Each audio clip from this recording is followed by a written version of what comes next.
ভাই নামাজটা আর ছেড়ে দিয়েন না। দুনিয়ার অবস্থা মোটেও ভালো না। এই যে আমি কথাগুলো বলতেছি এগুলো কিন্তু সহজে না।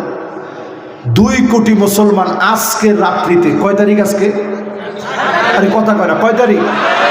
8 তারিখে আপনি গুগলে সার্চ করে দেখেন, আজকের রাত্রিতে পৃথিবীর ভিতরে 1 কোটি মানুষ না, 2 কোটি মুসলমান আজকের রাত্রিতে মার খাচ্ছে।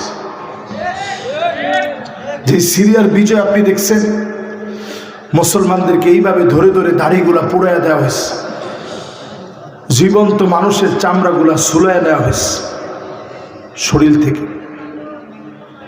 মুসলমানের শরীরের ভিতরে জীবন্ত মানুষগুলারে কবরস্থ করার জন্য জীবিত অবস্থায় ঢেলে দিয়ে উপরে মাটি দিয়ে দিচ্ছে।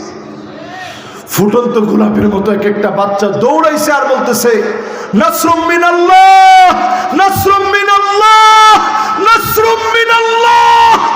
কসম আল্লাহ, সেই সাহায্য আল্লাহ করছে, ঠিক কিনা বলে? আজকের এই পৃথিবীর ভিতরে 20 কোটি মুসলমানের মাথার উপরে ছাদ নাই। মুসলমান শরণার্থী হয়ে গেছে, আরেকজনের জায়গায় আছে। আমি নিজে শরণার্থী ক্যাম্পে গিয়েছি, মুসলমানের পেট পিঠের সঙ্গে লেগে গেছে,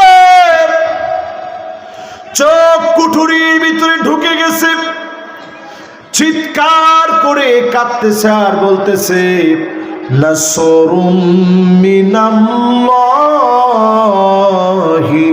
ওয়া ফাতহুন করিব।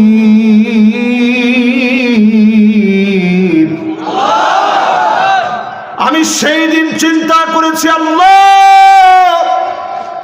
এখনো যদি দিন বিজয়ের ক্ষেত্রে মারামারি কাটাকাটি করি, কার টুপি কেমন, কার পোশাক কেমন, পাঞ্জাবি কোন কালার, এগুলো নিয়ে মারামারির সময় নাই। যত তাড়াতাড়ি দিন বিজয়ের জন্য আসবেন, তত তাড়াতাড়ি দিন বিজয়ী হবে, ঠিক কিনা বলে? এবার নবীজির হাদিস দিয়ে আপনি বুঝেন আপনি কোথায় দাঁড়ায় আছেন। আমরা যে একেবারে পৃথিবীর কিনারায় দাঁড়ায় আছি, সময়ের একবারে শেষ সময়ে দাঁড়ায় আছি। আল্লাহ নবী হাদিসের ভিতরে জানান, এমন সময় আসবে, এমন সময় তোমরা দেখবা, উকরিমার রাজুল মাখাফাতা শাররিহি, নেতা নামের এমন দুরাচারীরা থাকবে, অস্ত্রের কারণে, গুন্ডামির কারণে, ক্ষমতার কারণে বাহ্যিক মানুষ তাদেরকে সম্মান দিবে, ভিতরে ভিতরে তাদের জন্য বদদুয়া করবে, ঠিক কিনা বলে? এরকম নেতা সারা বাংলাদেশে থাকলেও এনায়েতপুরের মাটিতে একজনও ছিল না।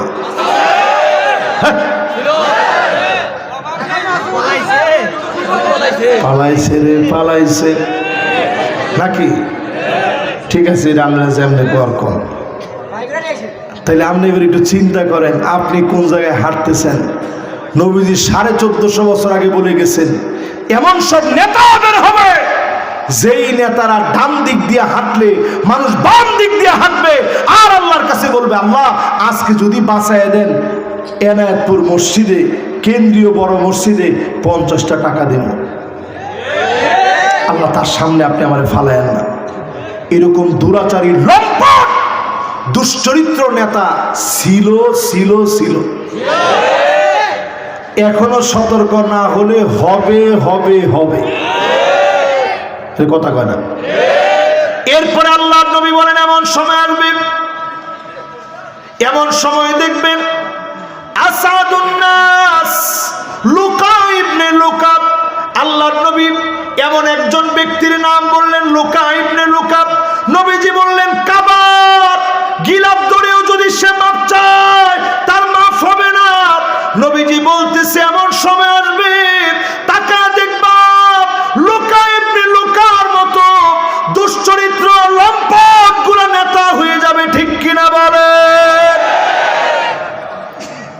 আমাদের দেশে এরকম ছিল কয়েকজন, সারা দিন হুজুরদেরকে বলছে, এ হুজুর আসেন, বাহাস করবো, আলিম বাতাসা আমরাও কম শিখিনি।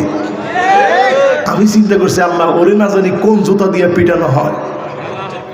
শুধু সকালবেলায় বলছে বাহাস বাহাস, রাত্রে বেলায় শুনি নায়িকার সাথে পাগলার কল রেকর্ড ফাঁস। পরে শুনি ফ্যান ভাইগা তার মাথার মধ্যে পড়ছে। ঠিক কিনা বলেন? এরপরে আল্লাহর নবী হাদিসের ভিতরে বলেন, দুইটা হাদিস গেছে, এবার কয় নম্বর হাদিস?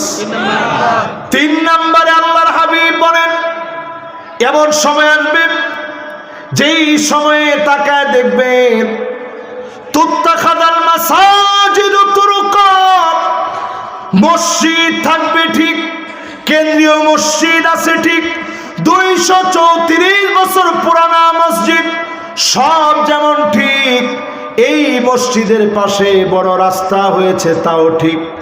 তাকায় দেখবেন এমন রাস্তা দিয়ে মুসলমানের ছেলে হেঁটে হেঁটে চলে যাবে, মাগার নামাজ পড়ার জন্য আসবে না।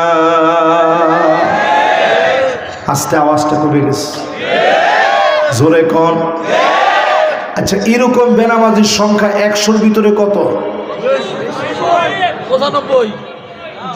উনি যেটা কইছে 95, একবারে মিথ্যা কথা বলে। নামাজি মানুষ তো কাছাকাছি গেছে।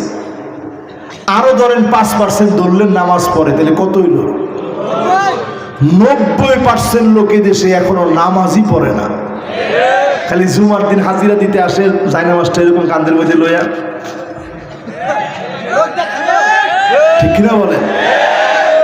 এরপরে আয়সা খতিব সাহেব হুজুর ঠিক যখন আরবি খুতবাটা শুরু করে তখন উনি আসছে, আইসেই যখন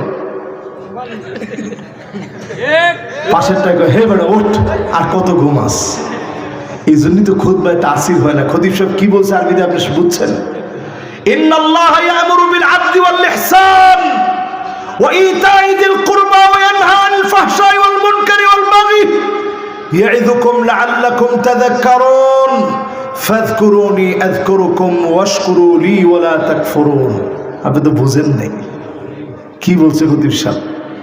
খতিব সাহেব তার আলোচনার মধ্যে বলছে, ইন্নাল্লাহা ইয়া'মুরু বিল আদল, আল্লাহ পাক অর্ডার করেছেন এই জমিনের ভিতরে ন্যায় আর ইনসাফের বিচার চলবে, মন গড়া কোনো বিচার চলবে না।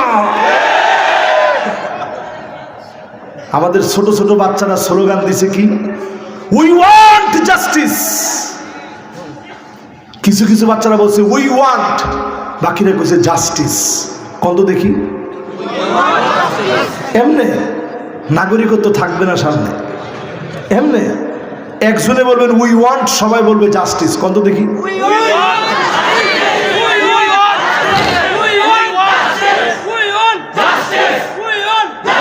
মাশাআল্লাহ।